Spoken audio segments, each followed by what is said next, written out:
The eminence in Shadow season 2 के episode 2 की starting में हम व्हाइट डेविल को देखते हैं जो कि काफी लोगों को मार रहा होता है और कहता है मुझे लोगों को मारने में ही मजा आता है। और वो पूरी जिंदगी लोगों को मारते हुए ही आ रहा था, लेकिन एक दिन क्रिम्सन लॉर्ड ने उसके ऊपर हमला करके उसका एक हाथ काट दिया।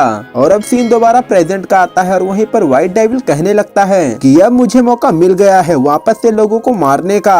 तभी हम देखते हैं उसके सामने जगरनॉट आ जाता है जो कि एक साथ काफी सारे घूल्स को मार देता है। ये देखकर व्हाइट डेविल कहता है ये तो जगरनॉट द टाइलर है और ये ब्लैक टावर का रूलर है और ये काफी पावरफुल भी है। और इसके बाद उसकी नजर यूकीमे के ऊपर जाती है और कहता है ये तो व्हाइट टावर की रूलर है और कहता है ये भी काफी स्ट्रॉन्ग है। और अब जगरनॉट और यूकीमे एक दूसरे से लड़ने लगते हैं और उन दोनों को आपस में लड़ता देख व्हाइट डेविल सोच रहा होता है मैं इनकी लड़ाई के बीच में कैसे कूदूं, मेरे को भी इनके बीच में हमला करना है। तभी अचानक से उनके बीच में शैडो की एंट्री होती है और वो अपना इंट्रोडक्शन देता है और जिसे देखकर भी यूकीमे कहते हैं तुम वही डॉन हो ना जिसका दबदबा मिडगर रॉयल कैपिटल पे चलता है। ये सुन के जगरनॉट भी उसको पहचान जाता है और कहता है ओ तो वो तुम हो, लेकिन चलो तुम कोई भी हो, मुझको तुमसे क्या लेना देना। और जिसके बाद अब जगरनॉट क्रिम्सन टावर का डोर तोड़कर अंदर जाने लगता है। तब शैडो कहता है कि मून रेड है, फ्रेंजी शुरू हो चुकी है और टाइम भी कम है। तब यूकीमे उससे पूछती है क्या तुम घूल वाली सिचुएशन को रेफर कर रहे हो। तब शैडो कहता है हाँ मुझे रेड मून के लेजेंड के बारे में पता है और ऐसा कहा जाता है कि 3 किंगडम की तबाही होती है जब रेड मून आता है। ऐसा बोलने के बाद जगरनॉट वहाँ से चला जाता है और अब यूकीमे भी शैडो से कहती है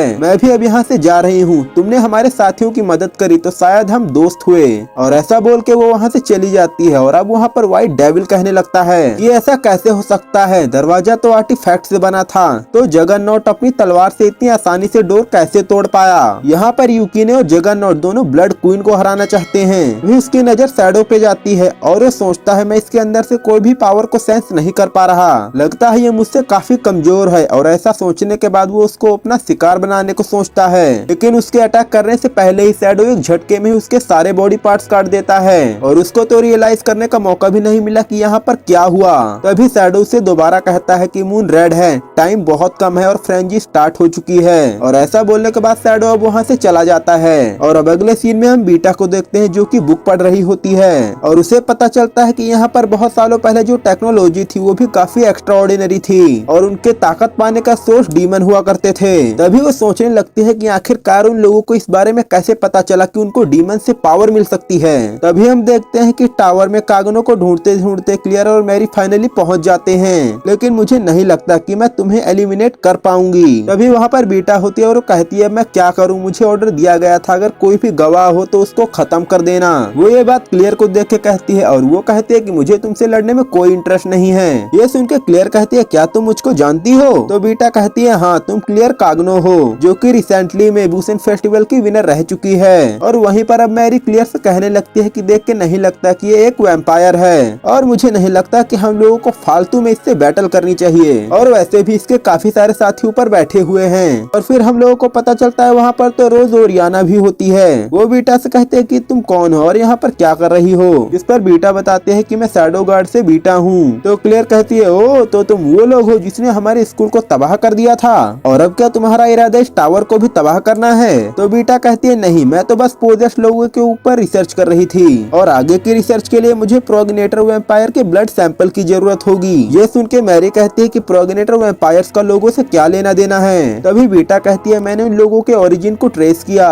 और मुझे पता चला कि वैम्पायर और पोजेस्ड लोग सेम होते हैं, पर बीतते समय के साथ वो दूसरी ब्लड लाइन में स्प्लिट हो जाते हैं। बीटा अब कहती है कि हमें ब्लड क्वीन को स्टडी करने की जरूरत है कि वो प्रोगेनेटिव वैम्पायर है। ये सुन के मैरी कहती है तुम ऐसा नहीं कर सकती, ये गलत होगा। इस पर बीटा उससे कहती है मेरी प्यारी वैम्पायर तुम क्यों गुस्सा हो रही हो। ये सुन के मैरी कहती है क्या तुम मुझको भी जानती हो। इस पर बीटा कहती है हाँ बस तुम हमारे रास्ते के बीच में मत आना और ना हम तुम्हारे। तो क्लियर कहते हैं ठीक है बस हमें इतना बता दो कि क्या पोजेस को ठीक करने का कोई तरीका है। जिस पर बीटा कहती है तुम लोगों को उसके बारे में चिंता करने की कोई जरूरत नहीं है। तो क्लियर कहते हैं ठीक है और अब हम लोगों को यहाँ से चलना चाहिए क्योंकि अगर ऐसा ही चलता रहा तो मैं अपने भाई को नहीं बचा पाऊंगी। ये सुन के बीटा कहते हैं कि तुम्हारे भाई को क्या हुआ। तो वो बताती है कि उन लोगों ने मेरे भाई को किडनैप कर लिया है और अब वो बलि चढ़ाना चाहते हैं। ये सुन के रोज परेशान हो जाती है और वो नीचे आके उन लोगों से कहते हैं कि क्या ये सच है। तभी बीटा रोज से कहती है नंबर 666 चुप हो जाओ। तो रोज को भी चुप होना पड़ता है और वो फिर उससे माफी मांगती है। इसके बाद क्लियर और मैरी वहाँ से जाने लगते हैं और क्लियर जाते जाते कहते कहते हैं कि हम लोगों के रास्ते के बीच में मत आना। वो लोग वापस से जा ही रहे होते हैं, तभी बीटा कहती है क्या तुम इस जगह को वापस से हेवन बनाने के बारे में नहीं सोच रही हो? पर वो इस बात को इग्नोर करके वहाँ से चली जाती है। तब क्लियर मैरी से पूछने लगते हैं कि वो किस बारे में बात कर रही है, पर मैरी भी शांत रहती है और वहाँ से चले जाते हैं। जिसके बाद अब बीटा रोज से कहने लगती है नंबर 666 तुमने मुझसे काफी ज्यादा डिसअपॉइंट किया।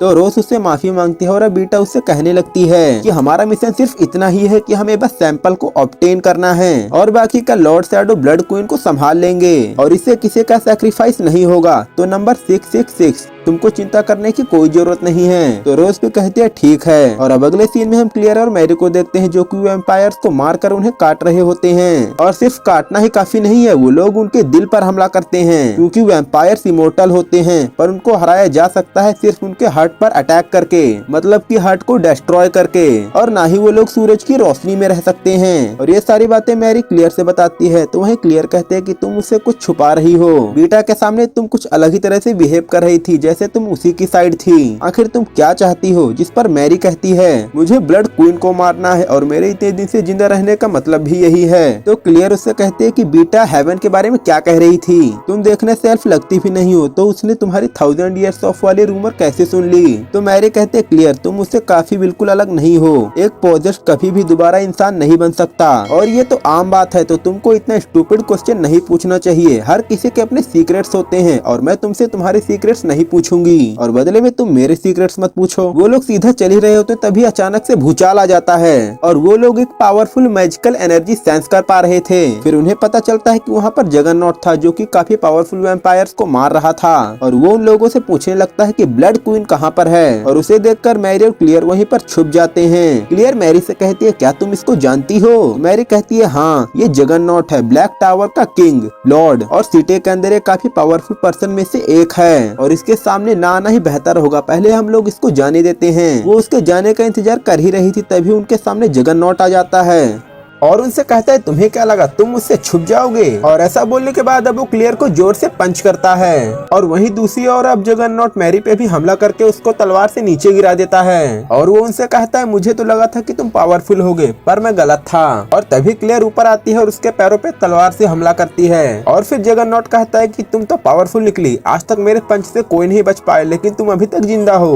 और ऐसा बोलने के बाद अब वो क्लियर पे अटैक करता है लेकिन क्लियर उसके अटैक को डोज करते हुए मैरी के पास आ जाती है और वो नोटिस करते हैं कि वहाँ पर मैरी की हालत भी काफी खराब है। वो उससे कहती है बस तुम मरना मत, मेरे साथ रहना। वो उसे हील करने की कोशिश करती है लेकिन मैरी उसे रोकती है और कहती है ये मुझे हील नहीं कर पाएगी, इसे किसी और चीज की जरूरत है, मुझे तुम अपना खून चूसने दो। और ऐसा बोलने के बाद अब वो उसके लिप्स पे किस करती है और उसका खून निकाल लेती है। तभी क्लियर थोड़ा शर्मा जाती है और कहती है ये तुम क्या कर रही हो? फिर हम देखते हैं मैरी को जो अब धीरे धीरे पावरफुल होने लग रही थी और उसकी चोट भी धीरे धीरे हील होती जा रही थी और अब वो खड़ी होकर लगातार जगन्नॉट पे हमले करती है और वहीं पर जगन्नॉट भी उसके सारे अटैक्स को डोज कर रहा था और कहता है तुम पावरफुल तो हो चुकी हो लेकिन तुम अभी भी मेरी जितनी स्ट्रॉन्ग नहीं हो।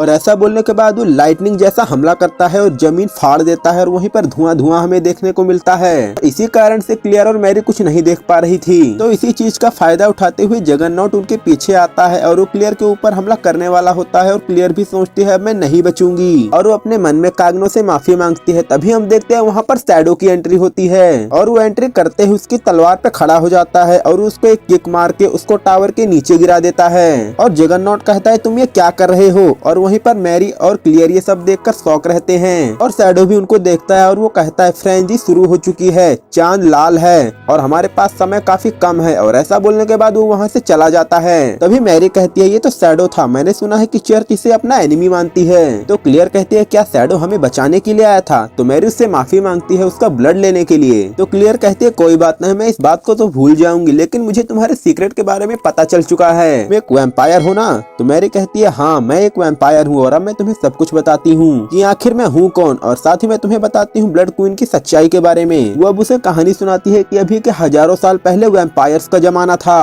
और इंसानों को मार कर खाना उनके लिए तो एक गेम हुआ करता था, लेकिन बीतते समय के साथ इंसानों को वैम्पायर्स की कमियों के बारे में पता चलता गया और अब उन लोगों ने भी वैम्पायर वैम्पायर्स को मारना शुरू कर दिया और उन्होंने वैम्पायर्स को इतना ज्यादा मारा कि उनका नामो निशान ही मिटा दिया। लेकिन उस समय ब्लड क्वीन इंसानों के साथ ही रहती थी, बिल्कुल एक रूलर की तरह, और वो इंसानों के साथ खुशी मर्जी से रहना चाहती थी और उसने ब्लड पीना भी छोड़ दिया था और उसे देखकर हम लोगों ने भी ब्लड पीना छोड़ दिया था और इसी कारण से हमने अपनी पावर खो दी। लेकिन रिटर्न में हमें एक चीज मिली और वो थी सूरज की रोशनी में काम करने की एबिलिटी। हम लोगों की ब्लड पीने की आदत छूटने के कारण अब हम इंसानों के साथ मिलकर रह पा रहे थे, पर क्वीन के लिए थोड़ा ज्यादा मुश्किल था। जैसे जैसे उसने ब्लड को पीना बंद किया उसकी प्यास और भी बढ़ती गई और इसी कारण से जब भी सनलाइट ब्लड क्वीन की स्किन पे पड़ती उसकी स्किन जलने लगती थी। पर इस सब के बावजूद भी ब्लड क्वीन इस जगह को हेवन की तरह बनाना चाहती थी, मतलब एक ऐसी जगह जहाँ पर इंसान और वैम्पायर्स एक साथ रह सकें। और हुआ भी ऐसा ही, थोड़े समय के लिए ही सही, लेकिन वो जगह हेवन जैसी बनी रही। लेकिन एक रात लाल चांद का उदय होता है और ऐसा हजारों सालों में एक बार होता है और वो लाल चांद वैम्पायर्स को काफी ज्यादा एबिलिटीज देता है और अब ब्लड क्वीन अपने आप को खून पीने से नहीं रोक पा रही थी, जिसकी वजह से क्रिम्सन लॉर्ड ने उसको अपने खून की एक बूंद दे दी और इसी वजह से अब वो और कंट्रोल नहीं कर पाई और इसी वजह से वो पागल हो गई। उसने लगातार 3 रात और 3 दिन तक लोगों को मारा सिर्फ खून पीने के लिए और हेवन वाली जगह तो वहाँ से विलुप्त हो गई और इसी कारण से तीनों किंगडम में भी काफी ज्यादा तबाही मची। वहीं पर मैरी कहती है कि मैं सरवाइव कर पाई थी उन लोगों के मरने के बाद जिनका खून चूसा गया था और फिर इसके बाद मैं जाकर क्वीन से मिलती हूँ, लेकिन उस समय सब कुछ खत्म हो चुका था। फिर हम देखते हैं कि क्वीन मैरी से कहते हैं कि मुझसे बहुत बड़ी गलती हो चुकी है और मैं चाहती हूँ कि मैं इस गलती को दोबारा रिपीट ना करूँ और इसीलिए मेरी बॉडी की राख को तुम समुद्र में फेंक देना जिससे मैं दोबारा रिवाइव ना कर पाऊँ। और ऐसा बोलने के बाद वो अपनी छाती पे एक डैगर मार लेती है, पर वो कोई ऑर्डिनरी वैम्पायर नहीं थी, वो एक क्वीन थी, इस वजह से उसकी बॉडी ऐस में नहीं बदली और वो अब क्वीन के ऑर्डर को पूरा भी नहीं कर पा रही थी और मना भी नहीं कर पा रही थी और यही सबसे बड़ी गलती थी। तभी वहाँ पर क्रिम्सन लॉर्ड और उसके फॉलोअर्स आते हैं और उन्हें लगा कि मैंने क्वीन पर हमला किया है और वो क्वीन की बॉडी वहाँ से ले गए और वहीं पर क्रिम्सन लॉर्ड मुझको छोड़ देता है और वो कहता है कि मैं दुआ करूंगा कि अभी के हजारों साल बाद जब लाल चांद दोबारा उदय होगा तो तुम हमें ज्वाइन करोगी। मैरी अब बताते हैं कि क्रिम्सन लॉर्ड क्वीन से वो काम कराना चाहता है जो क्वीन नहीं करना चाहती। आखिरकार क्वीन मुझे कैसे माफ कर सकती है? ये सब सुनने के बाद क्लियर अब उससे कहती है मैं भी तुमसे बेहतर नहीं हूँ,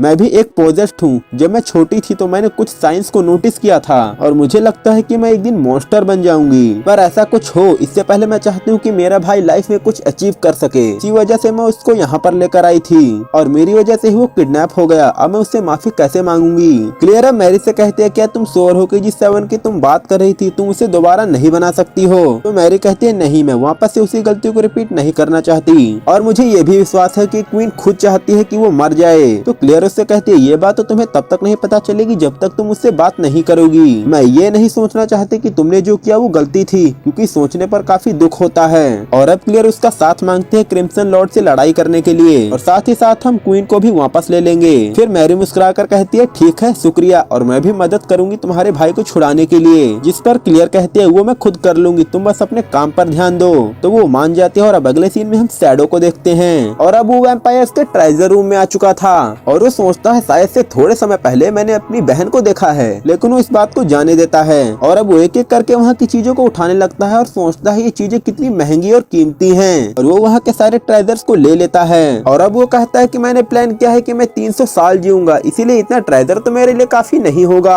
और अब एक बॉस बैटल भी तो आने वाली है, तो मुझे लगता है कि क्यों ना मुझे अपना फैशन चेंज कर लेना चाहिए क्योंकि मेरा ये फैशन तो पुराना हो चुका है। शैडो अब कहता है कि मुझे पता चला है कि सारे वैम्पायर्स का बॉस काफी ज्यादा पावरफुल वैम्पायर है और मुझे पता है वो भी यही कहीं है, तो क्यों ना चल के वहाँ पर धुआंधार एंट्री करते हैं। और अब अगले सीन में हम क्रिम्सन लॉर्ड को देखते हैं जो कि क्वीन का हर्ट निकाल लेता है और अब वो क्वीन से कहता है चलो एक बार फिर से मिलके इस दुनिया को खून से रंग दें। और ऐसा बोलने के बाद वो सामने टंगी हुई एक बॉडी पे वो हर्ट डाल देता है और अब वो क्वीन के रिवाइव होने का वेट करने लगता है। तभी अचानक से धुआंधार एंट्री करके वहाँ पर शैडो आ जाता है और वो अपने एटॉमिक फॉर्म में आकर उस पे हमले करने लगता है और इसी वजह से वहाँ पे काफी बड़ा ब्लास्ट हो जाता है। वहीं पर सीन में हमें देखने से ऐसा लगता है कि क्रिम्सन लॉर्ड तो अभी नहीं बचा होगा और वहीं पर शैडो दोबारा कहता है कि फ्रेंजी शुरू हो चुकी है, लाल चांद उदय हो चुका है और समय भी काफी कम है। लेकिन एक मिनट, कितना समय कम बचा है? और इसी के साथ इस एपिसोड का एंड होता है। नेक्स्ट एपिसोड जल्द से जल्द देखने के लिए अभी चैनल को सब्सक्राइब करो और जाते वक्त एक कमेंट जरूर करना।